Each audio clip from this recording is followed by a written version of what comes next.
Then I'll do the thing and then hate to say, let that go down swing soon. People don't gonna go home. No. If you only have a 5-member board, Yeah, we're good. then 3 people is a quorum. 7, then we would not be doing. Right. Used to be 7. That's why I said I'm used to the planning board motion. Right, and this board used to be 7 too, so. Anthony, turn your phone off or I'm gonna, Bring the phone in the meeting. or I'm gonna take it away from you. Go ahead. Oh, Paul, this is important, Paul. I got it. It's got to go. Hi there, everybody. How you doing? You're muted. No, he's, No, he's got a. are we having this issue again? How did I fix it the last time? Can you hear me now? Yeah, It's I'm because- trying to fix it. It's coming through here instead of coming through. Give me a second to figure out how to set this up. Oh, I did this full time, been doing it for 43 years. Let's see, does anybody remember how to fix this? We're working on fixing the volume here, Paul. Because they can't hear you. Okay. It's probably better that way. You can put the microphone next to your. Yeah, but then we're gonna get feedback, that's the problem.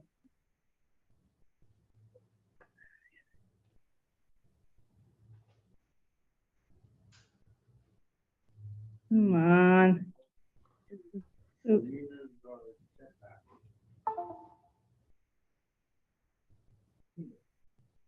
Oh, that's why. Wasn't fully plugged in. If you got it now. Maybe, Sarah. Paul, can you say something? Good evening, everybody. Yay! We can hear you.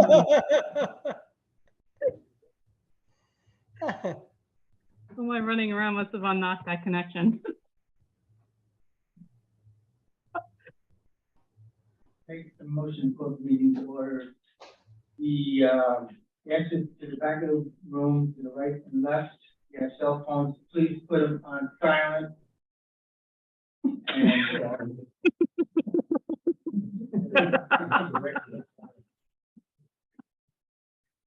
please stand for, I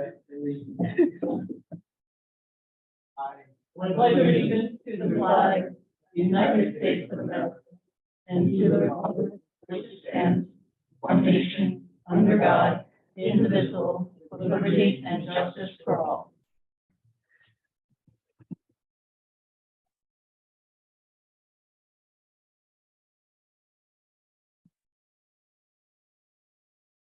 First one is, and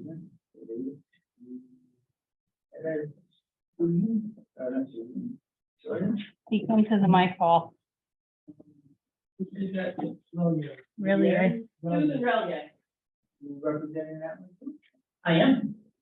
Hey, one equal, SQL 88.17-10 -3.200 and 88.17-10-4. Application is to seek area variance for a proposed number two lot for rear yard setback, lot dimensions and lot area. Here it is, right?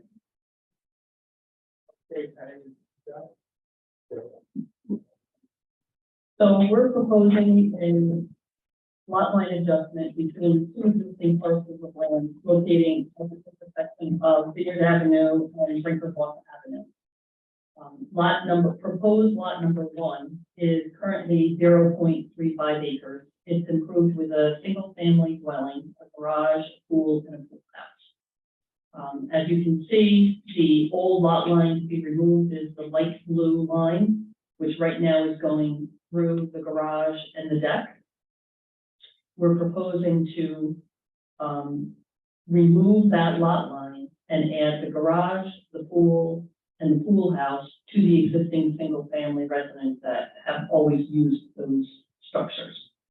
In order to do that, because of the existing separation distance between the pool house and the garage on lot number 2, we are going to require a rear yard setback for lot number 2 and a side yard setback for lot number 1. The pool house will only be 8.6 feet from the lot line, and it needs to be 15. And the garage will be at its closest point, 9.5 feet, which requires a variance of 20.5 feet because 30 feet are required. If you're familiar with the property, Brinkerhoff Avenue is lower, and then behind the fence where we have the proposed new lot line, that's actually the top of a steep embankment. So physically, it appears already, and it has been utilized for many years, that the garage and the pool house and the pool all are utilized by and been part of lot number 1. Because they were under common ownership, they never really cared for the lot lines work. But Mr. Relier passed away a year or so ago, and they're looking to sell one of the properties, lot number 2. And in order to do so, we want to make sure that we get the pool and the pool house and all of the garage on lot number 1. So basically, we have a lot with a few pre-existing nonconformities. We're trying to clean it up so that on each lot, they will own what they've been using. Nothing new is proposed. There will be no change in character of the neighborhood because there are imaginary lot lines on a piece of paper, and on the ground, the fencing already separates the 2 lots, and that's what we're proposing to be the new dividing line.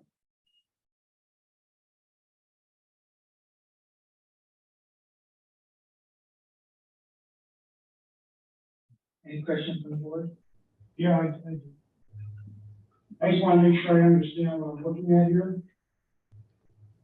What used to be Rick Adams' office, Yes, is that the goal to break that out so that that That's can be correct. sold? yes, So it would, I see the proposed red line there, proposed new lot line. It stops at 3 Maple Avenue and cuts straight across to the right, is that correct?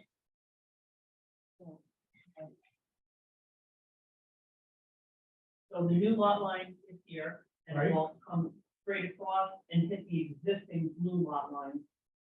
This lot line exists, and right now, Britannic Construction owns this entire parcel. Correct. So we're gonna get rid of this portion of the lot line, add that together, and this will be.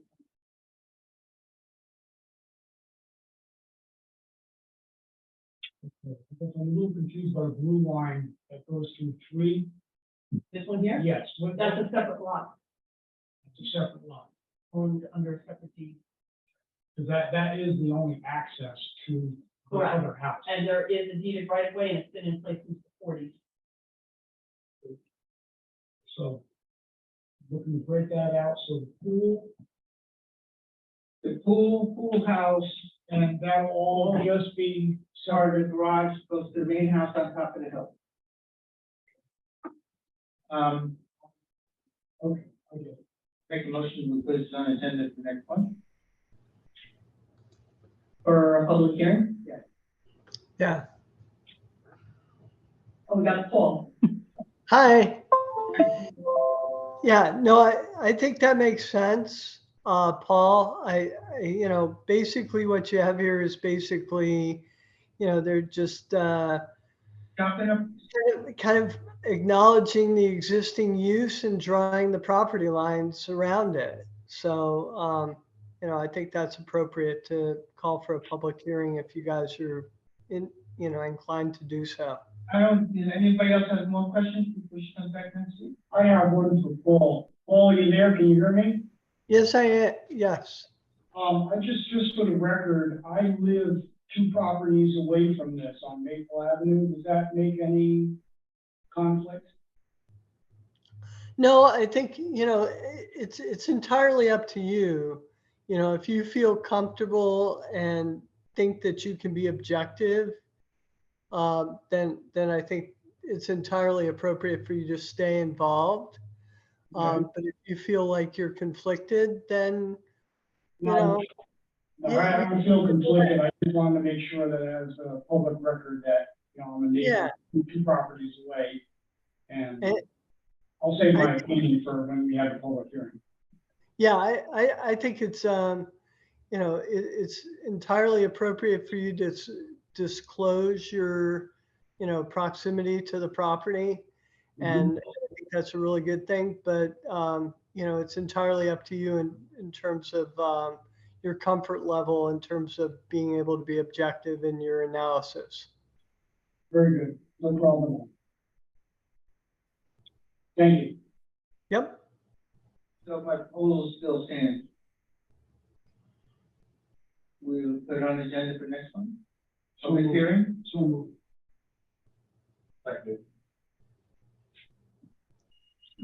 Motion, vote taken. Aye. Nicely done. Yes, we have to wait for the public hearing and hear from everybody else, and I feel that it's pretty cut and dry. Let's see what the public says, and we have to do what we have to do. Yeah. So Everybody can digest it in the meantime. the only thing I would add for the record is that we end up with a unlisted action here for seeker purposes because not only does it involve setback variances, but also we have a couple of other variances that kind of push it into the unlisted action category for seeker purposes. So we'll have to deal with a seeker determination as well for you guys. Okay. So Paul, I submitted, one EAF to the planning board and listed the zoning board, as another permit that was required. Are they gonna do two independent secret determinations? Oh, really good question. Yeah, One action, isn't it? let me think about that because, you know, I mean, usually the planning board would end up being the seeker agency, but you want the ZBA to make a determination first. As an unlisted action, they can both proceed on their own paths. You know, they don't have to do a coordinated review. So this board could make its own seeker determination based on the listed action status. And then the planning board could do the same. That may be the most appropriate approach. Okay, and the one secret document that I submitted is satisfactory for review by both the boards. I'm sorry? Is the seeker short form that I already submitted adequate for both of the boards? to Oh, review? yeah, I think that's fine. I Okay. think that'll do the trick. Yep, Thank you. yep. Paul, for us again, one other quick note I just want to make on the proposed lot line. I don't think we need a topography kind of map, but it is up on a hill. And that would make it, you know, it's not like they can put any structures further back or further forward. There's actually a lot of hill and There is a ledge. there's definitely there's a natural ledge that Mr. Bellier built upon. Yeah, and you know, so I mean, just in terms of Patty's explanation and just looking at the, you know, the map, again, it just seems like it makes sense, right? So the planning board will take care of the subdivision side of it, and we have a fairly efficient process for dealing with lot line adjustments over there, as long as you all are comfortable with the, you know, the area variances that basically happen because of the lot line adjustment, you know, and, you know, I mean, it's interesting because if you look at the new little lot that'll be created, you know, you end up with a minor, or, you know, a rear yard setback variance, which I guess is, you know, not entirely minor. It's, you know, it's like 20 feet or something like that. But that's the reality, because that structure is, as you guys have described it, kind of up against the bank, you know, and, you know, on the other side, you have, you know, the pool, whatever that structure is down there at the bottom, you know, that's right up against the new property line. So, you know, it seems like a natural kind of situation. And, you know, from a area variance standpoint, it seems like I don't want to get ahead of you guys, but it seems like it probably meets the standards without too much adjustment, you know, because you're dealing with an existing topography and, you know, lot line constraints that are, you know, and development constraints that are pretty natural or existing anyway. Well, we're time, anything not less than 5 feet, and there's nothing here on less than 5 feet. You know, we did up to 5 feet, Yeah, right. minimum, Something. something like that. Yeah, not much you can do with it, you know? All right, so we made a motion to come on meeting next month, and that will be what date? By I Sarah? don't have my calendar or phone down here. Oh my God. Let's see. We'll get you a date. I think it's the 12th of May. Let's see. Hang on a sec. No, the 11th of May. Yeah, the 11th. May 11th. Yep. Okay. You got the next one? I know. Ooh. So we are proposing a 2-lot subdivision. The front lot will be 2.01 acres and the back lot will be 2.04 acres. So on the face, both of the lots are conforming. However, there's a provision of the code that the driveway flag pole portion of the lot may not be counted towards the acreage. So that calculates out to 0.16 acres or 5,227 square feet. Right. And we are asking for a variance to allow that slight under area. Yeah.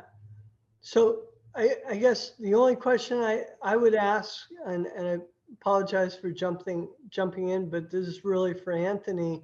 You know, otherwise we're okay with all the flag lot standards, right?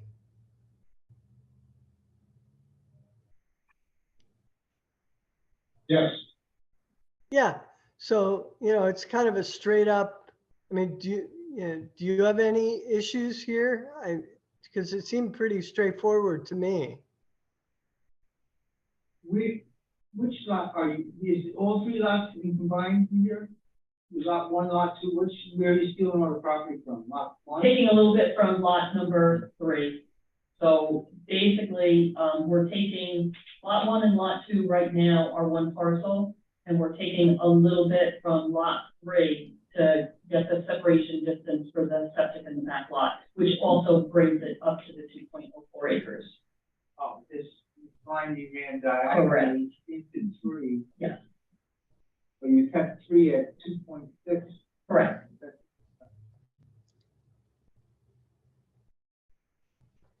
And you got lot 1. Is 2.01 acres and conforming in all aspects. Yeah. We also had no problem meeting the 35-foot setback for the proposed new house or the 60-foot setback, which is an increased setback for a flag lot. We also had no issue with placing the house so that it wasn't in direct line in the rear of the house that's on the front lot, because that's also another requirement of flag lots.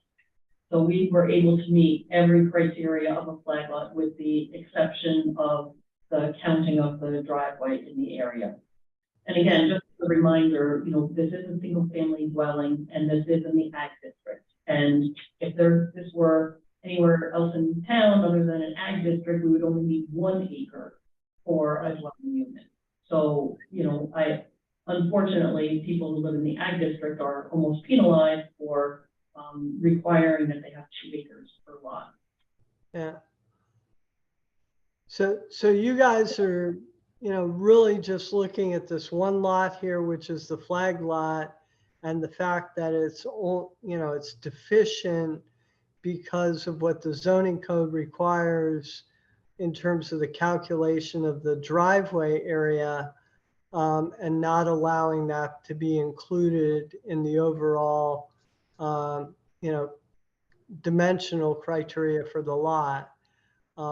Because otherwise you'd be over 2 acres, but you're a little bit short because it's a flag lot and that driveway doesn't count.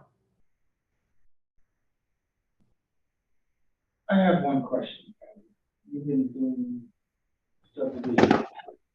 When you classify a piece of property as an acre, A is right to the numbers.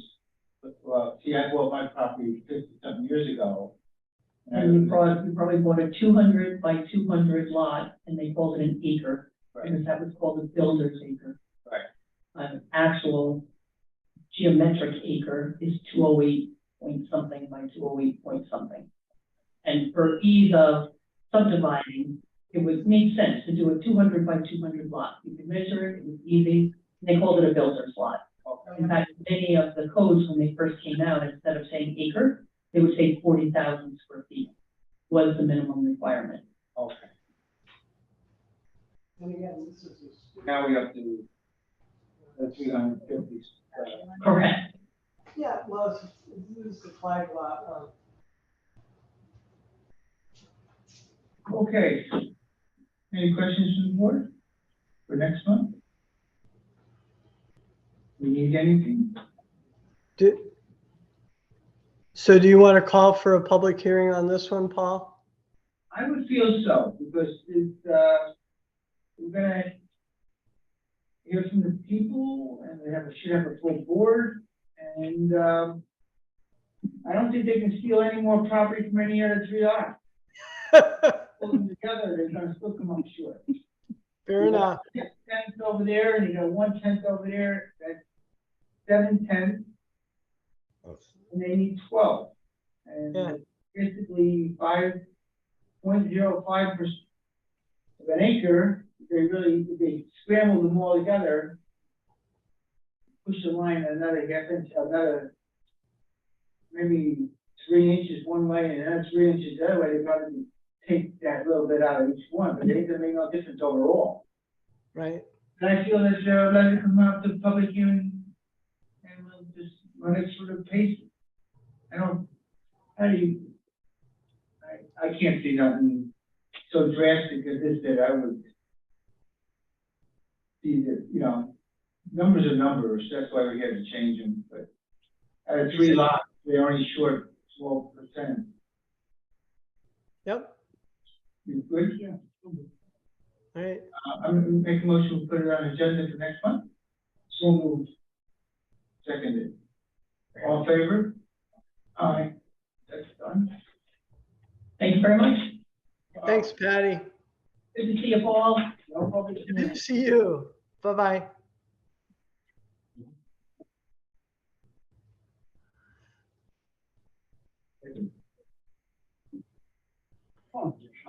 Lloyd.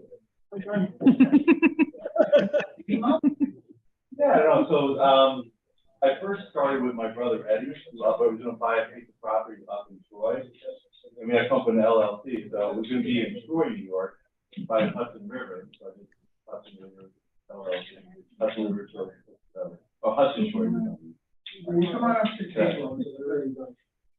Let's go. Do you have one on this one? Your friend? Package? or it's in here? Variance, yeah. Okay, you start. Yeah.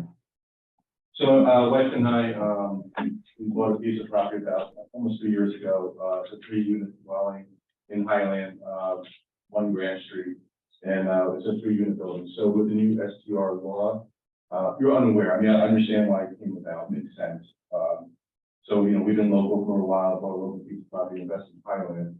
And, we had a little bit of a rough start, anything to buy a rental property, some people aren't paying, whatever it is, came with 1 great tenant, got another great tenant. And we're unfortunate with a 3rd tenant for quite a while, so we sustained a loss. That's when we tried out Airbnb for the last half of last year. So we did submit a letter, and I'm just gonna hit the bullet points, just sum it up. Without the escrow, for the first 2 years, we bear the personal loss expenses operating and maintaining the building to exceed the level of rent collected. That means the tenant just stopped paying rent. And thankfully, they did leave after a while for a new opportunity. In 2022, we did not receive rent for the first 6 months. After the lease was broken by this tenant, the apartment condition was left in need of refurbishment. They didn't trash it, but they certainly didn't take care of it. Again, it was another loss we had to refurbish the first apartment to get it ready again. And at that time, that's when I guess Airbnb became very popular in Highland. And it is, so we would try that out for a steady source of income, a reliable source of income. So we started with Airbnb. Since using Airbnb, we have been earning above what I feel, this is no actual number, but I feel it's been for the 1 bedroom, it's above the market average, which we probably could find in Thailand. And it's been consistent, reliable income that was shared to our bank account. Based on the Airbnb income, this was last year after a few months. We were able to lower rent for one of our tenants that even with the purchase of the building, great couple. They pay us always on time, very friendly, don't want to lose them. Financial hardships, with the bookings of the Airbnb, we decided to lower their rent and help them out, which is very grateful. For a 2-bedroom unit, we were lucky enough to get a great couple to live with. We got 2 rooms and we're going to do 2 more. And we decided with them, we wanted them to stay, we did not raise their rent. Again, this was based on us looking at the Airbnb income coming down in our calendar, comes down the pipeline. And despite the rising costs, like everything, the rising costs with the Airbnb income, that really has kept us where we need to be, to finally be in the black, maybe invest back into the building with that reliable rent. I just, that's just a bad time. You don't want to deal with probably going out renting an Airbnb for us seems to be a safe bet. And just, just in general, and again, I understand why the ordinance came to light, but, Airbnb, really, we only have people come and we'll recommend by other folks. Before we even decided to rent the 3rd unit, we approached our tenants just to let them know so everyone's comfortable with it. I have letters from our tenants, also attached, just to make sure everything is fine. And that being said, we're in Highland, we're Highland residents, grew up here, our parents grew up here. I'm around. We're not one of those buyers who are out of town who do not oversee the property. We're very active, proactive, and reactive to any situation with our tenants. The same thing for anything that arose with Airbnb, we take care of that. To date, the guests have been great. I mean, mainly the guests that we're seeing, I can't speak for everyone, but we're just getting travel nurses to go work at the hospital. They come in for a month and a half, 2.5, 3 months, and that's what we've been seeing. It's been great. Charge a reasonable rate, and again, it's giving us the money we need to sustain being in the red. That's it. I mean, and obviously, our STR is on the cusp of the village, and we take certain advantage of. So we would like to maintain the use of STR. Is this on, where you're going to need the right dot to make the first left? First left on the right. Quality zone. Huh? Quality damage zone. Put it on the corner, the old candy store? Correct. That's Revier's original Yes. homestead. Okay, guys, you got a question? I'm standing on Grand Street and I'm looking at the building. There's doors on either end and one door in the middle. Which one is the All the way to the left with the private driveway, no parking on the street. private driveway? Private driveway, private entrance, has a fence separated from the house next door. So everything's kind of separate from the next house. and there's no parking on the street there. They have their own parking. Plus, I have the parking around the way anyways, where the shed is, but for the Airbnb, they must, and no one can use that one. Yeah. How I understand it, that the three-family house is not allowed to have an STR. So just like keep that in mind. Got any questions? Other than that? Yes, it says here, today you have guests that are included professionals such as music, nurses, current account, health, and stuff like that. Yep, yep. In other words, you've been running that as an STR to begin with, before you apply for the application. Well, no, well, I don't think that passed.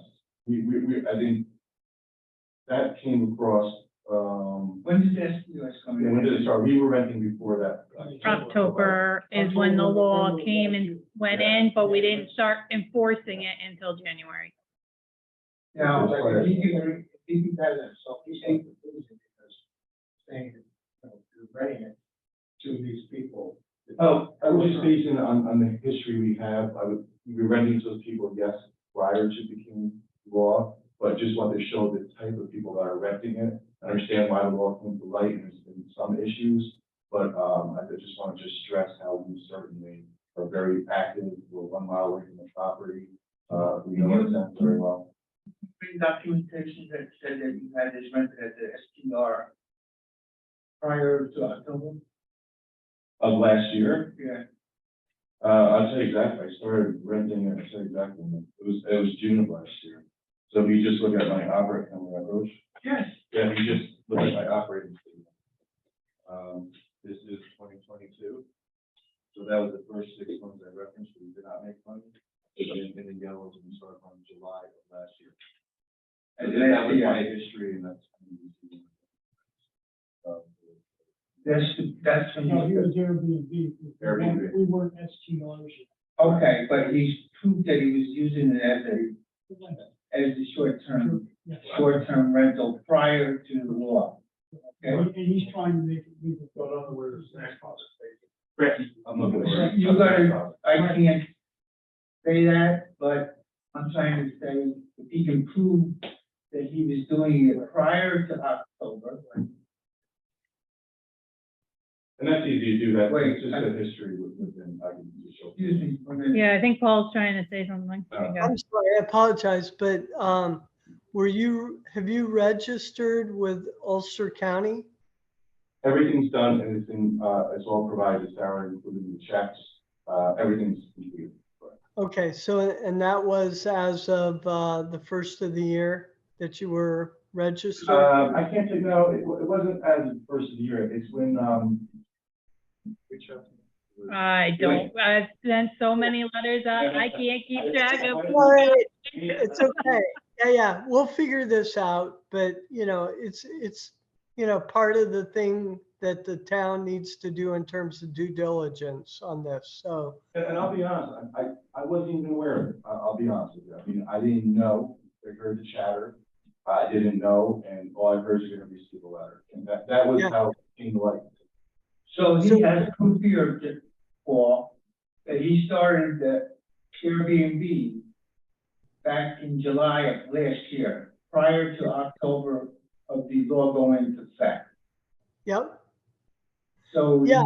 So the things that I think the building department is looking at, in addition to the fact that they were operating before the first of the year, is to make sure that they were legally operating before the first of the year, and that includes being part of the county's registration of short-term rentals. So, it's a fact that we need to probably sift out, and we'll talk a little bit further, with the building department over the next month. But probably with this, it's a use variance. It's kind of, you're in a hard place because the short-term rental regulations only allow for short-term rentals to occur in single or two-family dwellings. And this is a multi-family dwelling. And so that puts the applicant in the position of having to seek a use variance, which is pretty heavy burden. And, I think at this point, he's kind of presented his arguments.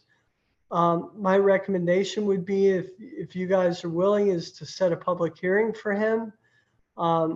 The staff can do some more homework on the facts and work with the applicant. And then we can bring this back for your consideration in May. You good with that? I make a motion that we bring this, pull it back. It's just, 5/11 for a public hearing. Okay, and that's at 7? Yes, sure. So just one thing, so we can get it going on what the use variance is gonna be. No, it's not, technically, not gonna be a use variance. He's going for a use variance. Right. But he has to prove that he was registered as a Airbnb with the county in July. So if it's, what I'm getting is, if he's seeking a use variance, then we need to do what the use variance asks for, the 5 steps. Yes, we have to go through the characteristics of the neighborhood, Right. health and welfare, safety, and So I don't know if you've got did we get an application for, in his packet, for the application for the use variance, so we can look at that and see what he's got to provide to make it go quicker for him? We can get him more information. Okay, good. Yeah. As far as the certificate from the county, I just got that, I was last month, and when they reached out to me, I wasn't aware of that, and I got that right away, presented this Sarah, and that's Yeah. Well, You made your application to them. Did you have to say anything about being there in July with an Airbnb? yeah. nothing, it is a very nice lady, I spoke with her, and it was like fun and one day. Yeah, so it was actually very good. yes, Paul? No, I was just gonna say, I think it's worth, we can have a little more conversation with the applicant, and he may want to provide a supplemental submission for the board's consideration in May. It is a tough standard when you're looking at a use variance, but, there were some interesting arguments I thought that the applicant made that I think may resonate with the board in terms of, how to manage a three family dwelling, how to keep prices down for, two of the apartments, but at the same time to try and, make enough money to be able to pay the property tax bills and that sort of thing. So, I think, Anthony, maybe you and I can talk a little bit offline, and maybe we can provide the applicant with some guidance on, some additional information you might want to submit for the board's consideration in May. Does that make sense? That's good. Yeah. Okay. Yeah. I'm sorry, to make that this fire safety. Yep. Stay with first. Yeah, because it's a 3-unit dwelling, Elaine comes out, she inspects it every 2 years, checks out fire alarms, every apartment, connected, updated extinguishers and so forth. So I'm already being inspected by the town of Lloyd. I guess another inspection is required with the STRs. Which that's another question. That is, it is what it is, but yeah, I'm under all, I'm up to date with that. I'm not kidding you. No, Entertainment pack. I'm not kidding. But you do what you gotta do. Yeah. All right, You made a motion. I made a motion that we put them on the board, meeting next month, and all say aye. Aye. Motion. Okay, so you'll see you next month, for the public hearing. Thank you very much. Bring this back with more copies. Do you want me to leave it? Thank you, Paul. Thank you all. Well, you can Yeah, you bring them back, so we want to let her bring more boxes down. To help with carry stuff. All right. I'm gonna take care. Thank you. All right. Bye-bye. Take care. I'll be in contact with you. Yeah, I guess, you know, You reading I it? guess whatever detail, whatever else. Yeah. Because if the first letter, it's kind of was like left for interpretation. Where's she going?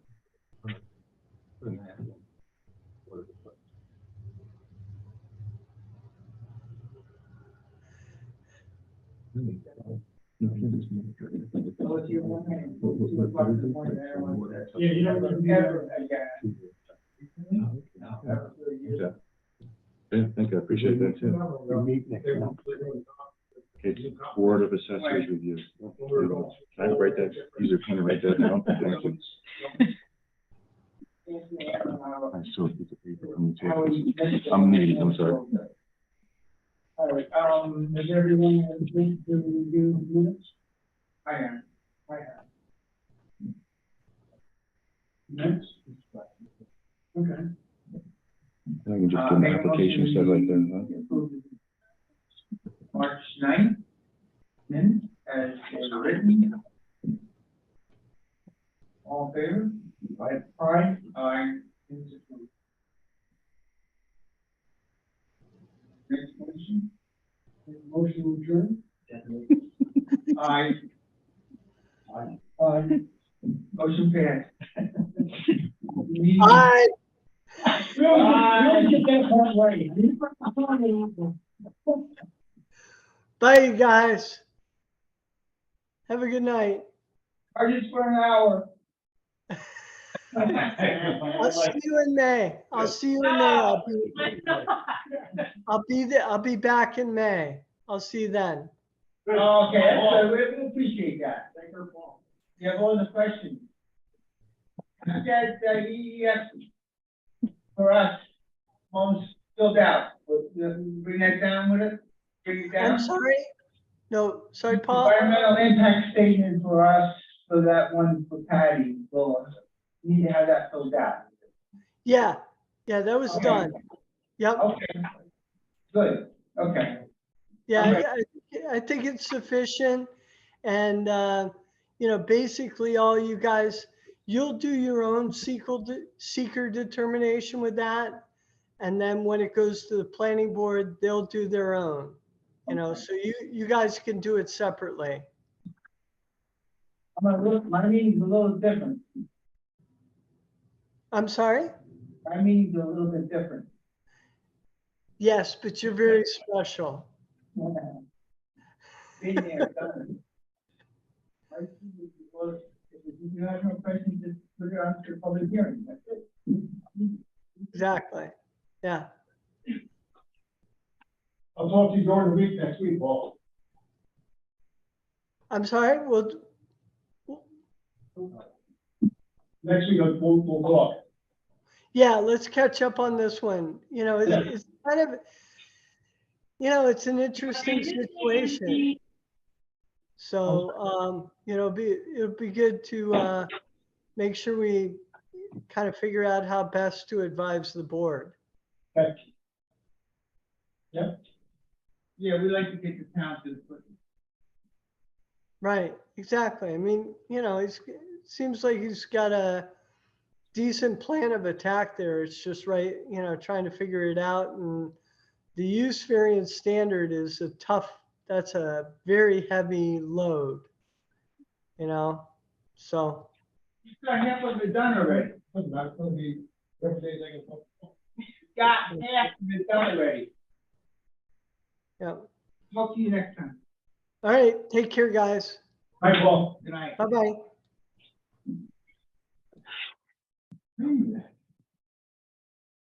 Here, you want to